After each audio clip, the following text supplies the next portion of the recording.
On a fine Sunday morning, in a land far away, lived two children, Max and Tammy. The boy and girl were playing on a swing in the garden outside their house. They were both waiting for their favorite aunt, Mary. They had made this plan of going for a picnic with her almost a month back. And now, finally, the day had arrived. They were so engrossed in their play that when they heard a loud beep, they got startled. It was Aunt Mary in her flashy yellow car. Aunt Mary! Aunt Mary! They shouted in excitement. Can we go for the picnic now? Yes, let's go for a picnic, children. Yippee! We're going to have so much fun! Jumping up with joy. But where are we going? You know, when I was about the same age as yours, I used to go to Tumble Hill for a picnic. Tumble Hill? Where is it? And why do they call it Tumble Hill? Does it rumble like Max's stomach? Oh no, come, let's find it for ourselves. Both Max and Tammy were overjoyed as they zoomed off in their aunt's car all the way to Tumble Hill.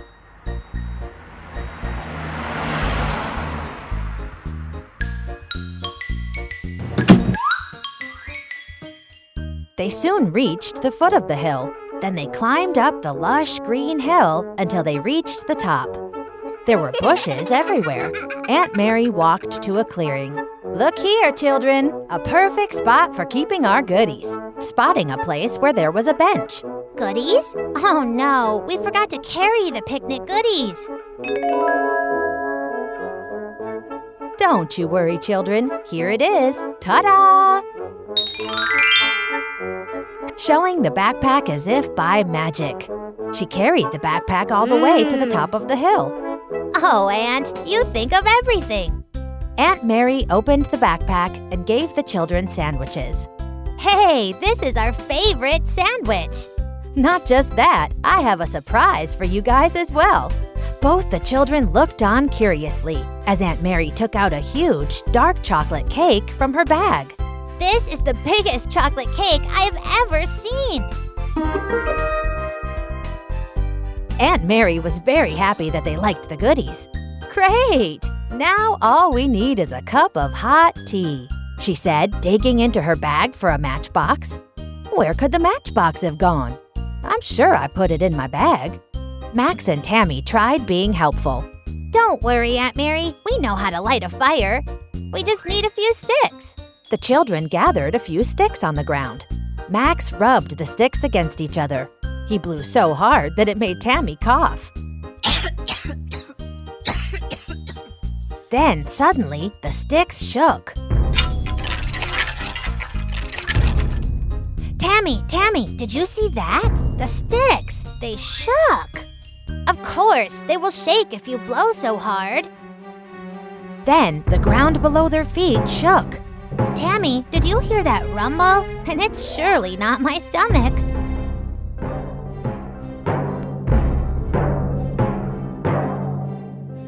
The rumbling grew louder, and out of the bushes jumped a fierce-looking dragon. Max and Tammy held on tightly to Aunt Mary's hands. She was not surprised at all. In fact, she was happy to see the dragon. She consoled the children. Don't be afraid. He's a friendly dragon. He won't harm you. The dragon roared loudly and with its fire lit the sticks on the ground. Then Aunt Mary kept the pot of water on the burning sticks.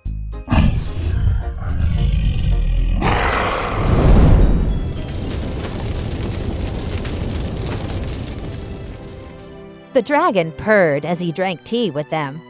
Max and Tammy looked on in surprise. They could not believe that a dragon would be so friendly. He even burped loudly when he finished. Then, seeing the cake in Aunt Mary's hand, he came closer, shaking his tail in happiness. Would you like to have cake? The dragon's mouth started watering. He came to sniff Tammy's plate. Oh no, you are not eating my cake. Max gave his cake to the dragon. The dragon swallowed it in one gulp and disappeared into the bushes. He came back again with some shiny stones and gave them to the children. It looks like the dragon likes you two. The children returned home happily, admiring their gifts given by their new friend. Big Lion and the Little Rabbit. Once upon a time, there lived a big lion in the jungle. Every day, he used to kill the animals to satisfy his hunger. One day, all the animals went to the lion to find a solution to this problem. When the lion saw all the animals together, he was very happy. Today I don't have to take the trouble to hunt. One of the animals explained to the lion, Sir, you are the king of the jungle, and all the other animals are your subjects. If you keep killing all of them, there will be no one to rule over. If you stay at home, each day an animal would surrender itself as food for you. The lion happily agreed to this offer and warned, If you fail to send me an animal, I will kill all of you. Each day an animal was sent to the lion. One day, it was the turn of a little rabbit. He thought of a plan to save himself and all the other animals. The rabbit slowly went to the lion. The lion was furious when he saw a little rabbit.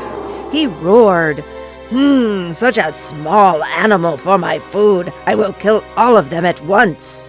The rabbit said in a troubling voice, Sir, 6 of us was sent to you, but alas, 5 were killed and eaten by another big lion. The lion roared in anger and said, What? Another big lion? Sir, the other lion has called your majesty a cheat. He challenged you to prove your strength, said the scared rabbit. Take me to him immediately, shouted the lion. The rabbit led the lion to a well and told him that his enemy was in there. The lion looked into the well and saw his own reflection. He roared and jumped into the well to attack his enemy. The foolish lion met with his tragic end. Wisdom wins where mind fails. Once upon a time, there lived a beautiful parrot on top of a tall tree. She had 2 little babies that looked exactly similar. Once, when the mother parrot went out looking for food, a hunter climbed up the parrot's nest and seized the chicks. While putting them into his bag, one of them managed to escape, and the hunter took the other home. A hermit who was walking by saw the parrot that managed to fly away and carried him to his ashram. Thus grew up the little chicks, one with the hunter and the other with the holy hermit. One day, a great king was riding through the forest and he happened to see the hunter's house. Suddenly, he heard someone screaming. Here is the man coming to our house, master. Catch your bow and arrow and kill him quick. Soon he realized that it was a parrot in the cage. What a nasty bird. He rode away without looking back and came across a hermitage. He stopped there for a drink of water. There, he also saw a parrot in the cage. He thought, Not another rude and mean parrot. But to his great surprise, the bird began to sing. Welcome, welcome, O mighty king. The king was astonished to find a parrot looking similar to the one he saw at the hunter's house, but gentle and kind. He went to the cage and said, I just saw a parrot looking like you, but mean and nasty. Was he living with the hunter? Asked the parrot. Yes, he was, replied the king. With tears dripping down, the parrot said, He is my beloved brother. Once, when our mother was away, a hunter seized us. I managed to escape, but the hunter took my brother. His master is mean, and his company would have shaped his nature, but my master is different. Being in good company makes all the difference. In a village, there lived a crane in a huge banyan tree. He was lucky enough to have a big pond full of fishes near the same banyan tree, so he used to have a hearty meal without any effort. As he grew old, he started losing his ability to catch the fish. Soon, the crane started starving and became very weak. He realized, I need to use some tricks for my survival. The next day, he went to the pond as usual. This time, instead of trying to catch the fish, he stood there with a very sad face. A crab who lived near the pond asked, Sir, you look very sad today. What happened? The crane replied, I heard the villagers are planning to fill the pond. I am worried that all the fishes in this lake would die and I may have to look for another place for food. The crab immediately told his fish friends about the news. The fish, on hearing the news, got scared and requested the crane to help them. The crane was happy to see his idea worked. He told the fish, Okay, the only way I can help you is by carrying some of you each day to a nearby pond. The fish were overjoyed to hear this. So every day, the crane came to the pond and picked up some fish in his beak and flew off. Then came the turn of the crab. As usual, the crane picked up the crab on his beak and flew off. After flying for some distance, the crab asked, Sir, how far is the new pond? The crane laughed and said, I'm not a fool to help you. He pointed to a rock covered with fish bones and said, See, this is where your friends have met with their end, and now it's your turn. Ha ha ha ha ha! The crab got very angry. He decided to teach the crane a lesson. He pierced the neck of the crane with his sharp arms. The helpless crane, unable to fly, fell to the ground and met with his end.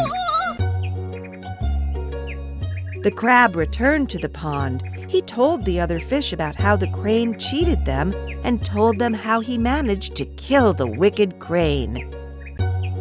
We reap only what we sow. Long ago, on the banks of River Yamuna, lived a clever monkey. A crooked crocodile that lived in the river watched the monkey eating juicy fruits. One day, she said to her husband, That monkey eats juicy fruits from all the trees. I'm sure his heart will be just as juicy to eat. Can you get me his heart? He lives on the trees and I can't climb, replied the husband. Stupid! Why don't you ever do things on your own? The crocodile said. Now listen to me carefully, for I have a plan. After the plan was discussed, the crocodile went to the monkey and said, Hello there. Can you throw me some of those juicy fruits? Here, take these. The monkey threw some fruits. The crocodile ate the fruits and said, These are not as sweet as the ones on the other side of the river. I think they are the sweetest. Is it so? The monkey asked, looking at the other side of the river. I would like to go there, but I can neither jump nor swim. To this, the cunning crocodile replied, Don't worry about it. I can help you cross the river.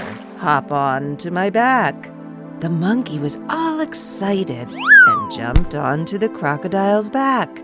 When they reached the middle of the river, the crocodile began to swim lower and lower into the water. The worried monkey screamed, Why are you swimming so low? My dear friend, I am taking you to my wife. She would like to taste your heart. Immediately the monkey laughed out loud.